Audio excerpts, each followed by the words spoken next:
ازاي اقدر افرق ما بين العسل الاصلي والعسل المغشوش؟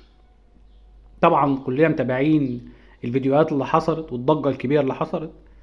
كان في واحد بتاع عسل، ومن حوالي سنة كان بيتكلم يا جماعة ان العسل لا يمكن بأي شكل من الاشكال تعرف اذا كان هو سليم او مغشوش الا بالاختبارات المعملية وبس.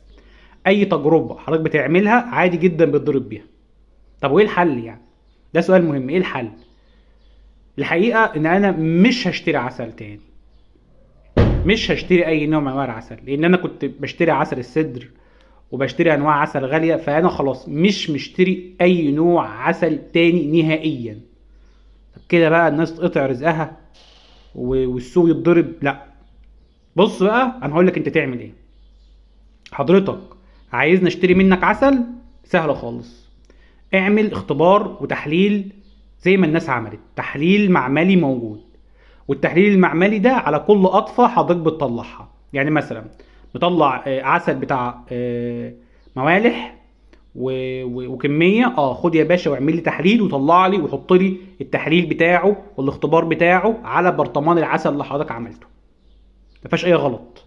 عملت اختبار معملي، جيب لي الاختبار المعملي اللي حضرتك عملته وباسمك ومختوم وموجود وطلعه.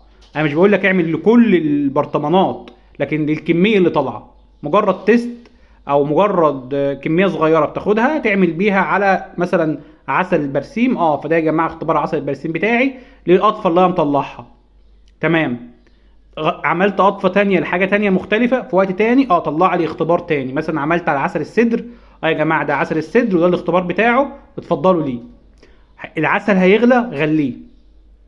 انا بقول لك غليه، يعني بدل ما تخلي سعر العسل مثلا بكذا، لا، حط تمن الاختبارات اللي انت عملتها على تمن العسل وطلعه لنا، ويكون بشكل موثق وكل فتره زمنيه. يعني مثلا اعمل كل فتره، مثلا كل شهر، كل شهرين. المهم ان حضرتك تكون متابع مع الاختبارات اللي موجوده بشكل قوي.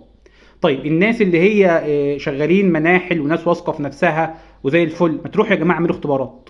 ما تروحوا اعملوا اختبارات، المعامل موجوده وانتم موجودين.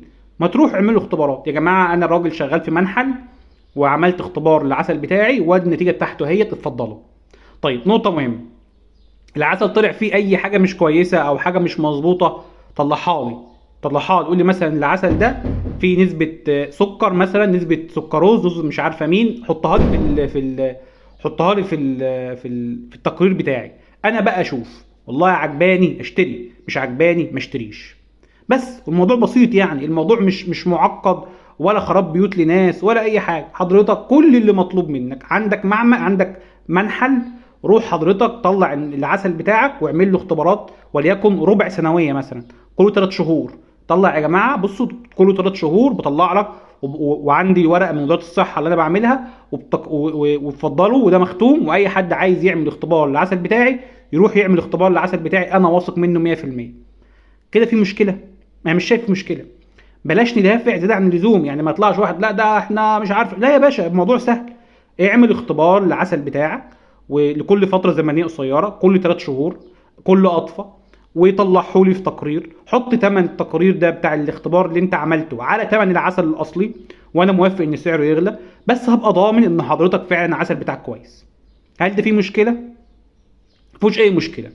وبلاش نضرب في الناس، يعني دول مثلا غلطوا او ما غلطوش، خلاص الناس دي طلعوا فكره معينه وعملوا حاجه معينه. حضرتك واثق من نفسك، واثق من قراراتك، واثق من رؤيتك، اتفضل اعمل اختبارات وحطها على العسل بتاعك وطلعها لنا كل فتره زمنيه صغيره، كل 3 شهور او كل فتره دوريه موجوده. والعسل بتاعك بكل الخصائص بتاعته، بكل الكلام بتاعه، وانا اشوف براحتي اشتري او ما اشتريش. الموضوع ده ما يزعلش حد، والموضوع بسيط وسهل، واي حد واثق من نفسه يقدر يعمله.